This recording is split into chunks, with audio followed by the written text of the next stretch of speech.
Hi everyone, welcome to my channel once again. I am Ravikumar. So ನಿಮಗೆಲ್ಲ ಗೊತ್ತಿರುವ ಹಾಗೆ ನಾವೀಗ ಇಂಜಿನಿಯರಿಂಗ್ ಅಲ್ಲಿ ಇರುವಂತಹ ಇ ಅಂಡ್ ಸಿ ಬ್ರಾಂಚು ಅಥವಾ ಎಲೆಕ್ಟ್ರಿಕಲ್ ಬ್ರಾಂಚ್ ಬೇಕಾಗಿರುವಂತಹ 4 ಇಯರ್ ಸೀರೀಸ್ ನ ಸಾಲ್ವ್ ಮಾಡ್ತಾ ಇದೀವಿ.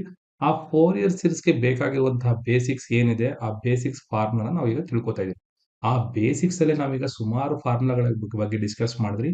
ಈಗಲೂ ಕೂಡ ಅದ್ರ ಬಗ್ಗೆ ನಾವು ಇನ್ನ ಎರಡು ಫಾರ್ಮುಲಾ ನೀವೇನ್ ನೋಡ್ತಾ ಇದೀರಾ ಡಿಸ್ಪ್ಲೇ ಮೇಲೆ ಇರುವಂತಹ ಈ ಎರಡು ಫಾರ್ಮುಲಾ ತುಂಬಾ ಅಂದ್ರೆ ತುಂಬಾ ಇಂಪಾರ್ಟೆಂಟ್ ಫಾರ್ಮುಲಾ. ಇದ್ರ ಬಗ್ಗೆ ಸ್ವಲ್ಪ ತಿಳ್ಕೊಳ್ಳೋಣ.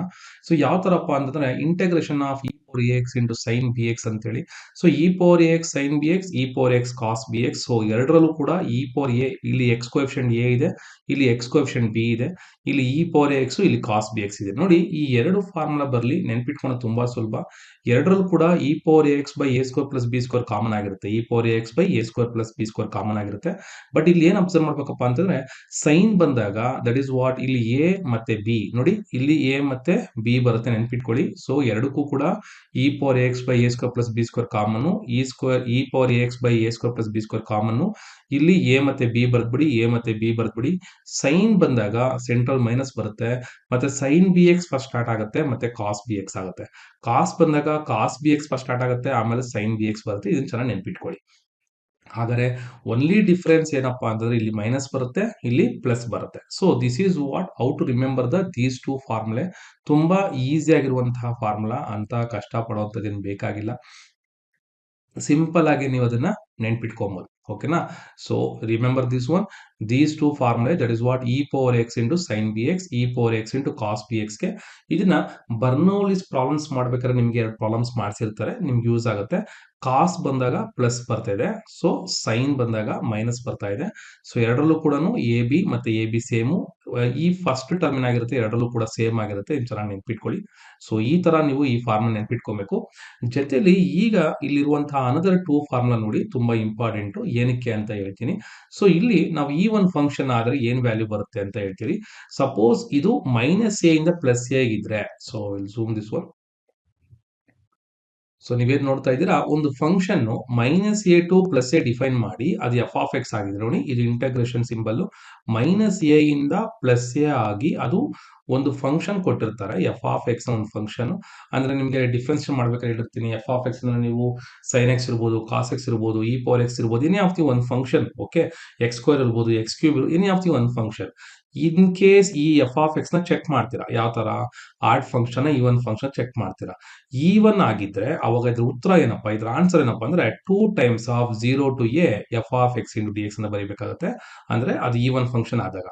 ಅದೇ ನಿಮ್ಗೆ ಕೊಟ್ಟಿರುವಂತ ಫಂಕ್ಷನ್ ಆಡ್ ಫಂಕ್ಷನ್ ಆಗಿದ್ರೆ ಅವಾಗ ಏನಾಗುತ್ತೆ, ನಿಮ್ಗೆ ಆನ್ಸರ್ 0 ಅಂತ ಬರುತ್ತೆ. ಓಕೆನಾ? ನೆನ್ಪಿಟ್ಕೊಳ್ಳಿ. If f of x is even, ನೀವೇನ್ ಬರೀಬೇಕು, 2 ಹಾಕ್ಬಿಟ್ಟು ಎಲ್ಲಿಂದ ಎಲ್ಲಿಗೆ 0 ಟು ಎ ಅಂತ ಬರ್ಕೊಂಡು ಆ ಪ್ರಾಬ್ಲಮ್ ನ ಮತ್ತೆ ಕಂಟಿನ್ಯೂ ಮಾಡ್ಬೇಕಾಗತ್ತೆ. ಅರ್ಥ ಆಗ್ತಾ ಇದೆಯಾ? ಅಂದ್ರೆ ಈ ಇಂಟಗ್ರೇಷನ್ ಏನಿರುತ್ತೋ ಅದನ್ನ ಬರೀಬೇಕಾಗತ್ತೆ. ಸಪೋಸ್ ಅದೇ ನಿಮಗೆ ಆಡ್ ಫಂಕ್ಷನ್ ಆಗಿದ್ರೆ ಡೈರೆಕ್ಟ್ ನೀವು 0 ಅಂತ ಬರ್ಕೊಂಬಿಡಿ.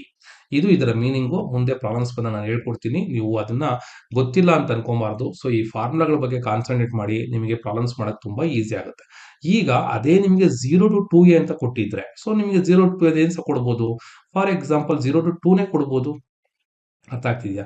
0 ಟು 2 ಇದು ಎಫ್ ಆಫ್ ಎಕ್ಸ್ ಇದ್ರೆ, ಅವಾಗ suppose if f of x is even function ಆಗಿದ್ರೆ, so f of x even function. ನೋಡಿ, ಆಡ್ ಮತ್ತೆ ಈವನ್ ಫಂಕ್ಷನ್ ಏನ್ ವಿಡಿಯೋ ಮಾಡಿದೀನಿ, ಆ ವಿಡಿಯೋ ನೋಡಿದ್ರೆ ಇದನ್ನ ನೋಡಕ್ ಹೋಗ್ಬಿಡಿ, ಅವ ನಿಮ್ಗೆ ಅರ್ಥ ಆಗೋದಿಲ್ಲ. ಸಪೋಸ್ ಈ ಎಫ್ ಆಫ್ ಎಕ್ಸ್ ಈವನ್ ಆಗಿದ್ರೆ ಅವಾಗ ಆನ್ಸರ್ ಏನ್ ಬರುತ್ತೆ, 2 from 0 to A F of x d X ಅಂತ ಆಗುತ್ತೆ. ಎಫ್ ಆಫ್ ಎಕ್ಸ್ ಈವನ್ ಆಗುತ್ತೆ. ಅದೇ ತರ 0 ಬಂದಾಗ ಎಫ್ ಆಫ್ ಎಕ್ಸ್ ಏನು, ಎಫ್ ಆಫ್ ಎಕ್ಸ್ ಆಡ್ ಆದಾಗ ಆನ್ಸರ್ ಏನಾಗುತ್ತೆ, 0 ಆಗುತ್ತೆ. ಇದನ್ನ ಸಿಂಪಲ್ ಆಗಿ ನೆನ್ಪಿಟ್ಕೊಳ್ಳಿ. ಸೊ ಇಲ್ಲಿ ನೋಡಿ, ಡೀಟೇಲ್ ಆಗಿ ಕೊಟ್ಟಿದ್ದೀರಿ. ಏನಂತಪ್ಪ ಅಂದ್ರೆ, that is use when limit 0 to 2a instead of minus A to plus A.